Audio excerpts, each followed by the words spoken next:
Star Wars The Rise of Skywalker is now just 71 days away from its official release by writer and director J.J. Abrams and Chris Terrio, as well as creator George Lucas. This is Mike Zero. Make sure to subscribe if you're new to the channel for future Star Wars content. Now, what's really exciting about Episode 9 is that we do know that this film, at the end of the day, is of course going to have many different twists and turns, as well as action-packed sequences that fans have never seen before in the Skywalker saga that'll be used in different ways by J.J. Abrams and Chris Terrio, as well as George, and what they really want to do in order to really make this movie stand out from the previous 8 Star Wars films that come before this one. Now, on top of all of this, we do know that this movie is of course going to have many different pieces of nostalgia, as well as new different force powers that will be applied in the film. And these past couple of weeks or so, we've been learning a whole lot more about this film, and when it all comes down to one of the concept art descriptions, this is where things begin to get very exciting for Episode 9.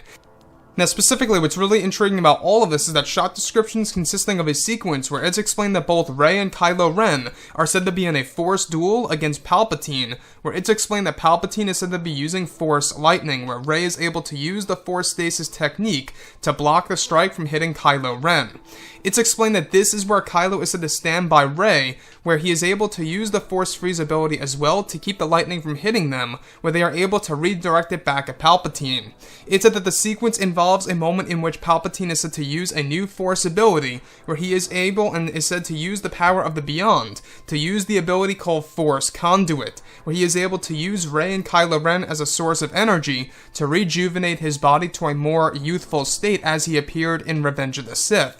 It's described that Palpatine is said to use this power so much to the point where Rey is described to not be able to stand, where Kylo Ren picks her up and brings her to a safe location, where Ren is able to still stand his ground, since he still has some darkness within him. It's explained that this is when Palpatine pulls his hood back to reveal his new appearance to Rey and Kylo Ren, where Palpatine admits that all he needed from Rey and Kylo Ren from them was to be in the same room to accomplish this new power to benefit his own self. Now, with that being said, the one thing that I really want to go over here that I think a lot of fans are going to enjoy is, of course, this new power that is going to bring back Palpatine to how he appeared in Episode 3, Revenge of the Sith. Now, it's pretty much implied that he's going to look how he did before the lightning from, of course, that was reflecting off of Mace Windu's lightsaber. So a more youthful design of Palpatine would appear in The Rise of Skywalker in some way, shape, or form.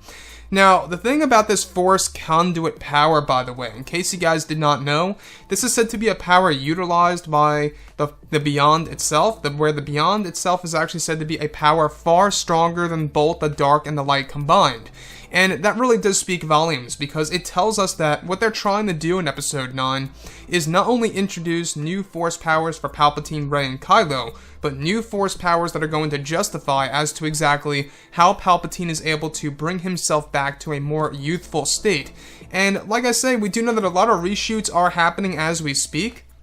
and a lot of things really changed for Palpatine in the second and third acts of Episode 9, and this is of course one of the big changes for The Rise of Skywalker that has been applied to the finalized version of the movie, involving of course Palpatine using this ability to really make his appearance far more youthful in design, and of course more stronger, if you will, to fight Rey and Kylo Ren effortlessly. Now, the other piece that I do want to go over is the moment in which we have a sequence in which Rey is said to become so overwhelmed by Palpatine's power, where all her energy is draining out of her, essentially, where she falls down on the ground. Kylo Ren is forced to pick her up and bring her over to a safe location in the corner of Palpatine's throne room, where this is said to be a moment in which it leads to a one-on-one battle between Ben Solo and Palpatine. Now, the thing about Ian McDiarmid is that we do know that J.J. Abrams said that Ian did a fantastic job with this movie when it came to his acting style and the dialogue that he used, and everything ranging from, his interactions with Daisy Ridley and Adam Driver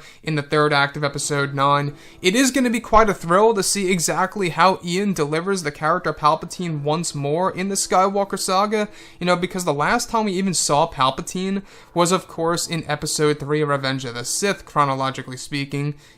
or at least as far as how the films were released, I should say, from start to finish of, the late 1990s into the early 2000s. So, the last time we ever saw Palpatine was in 2005. Chronologically speaking, yes, it was in Return of the Jedi.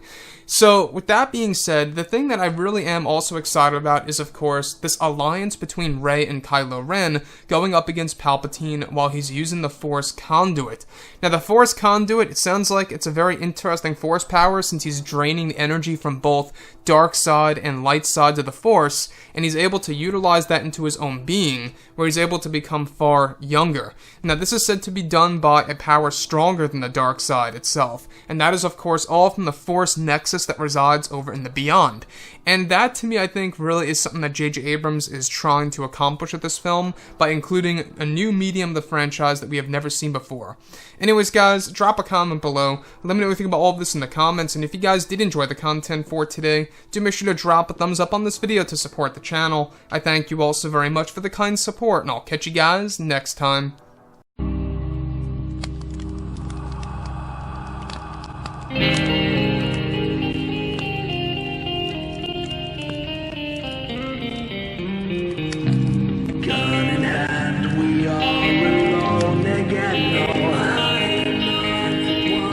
From night to moon, we hear them moans again.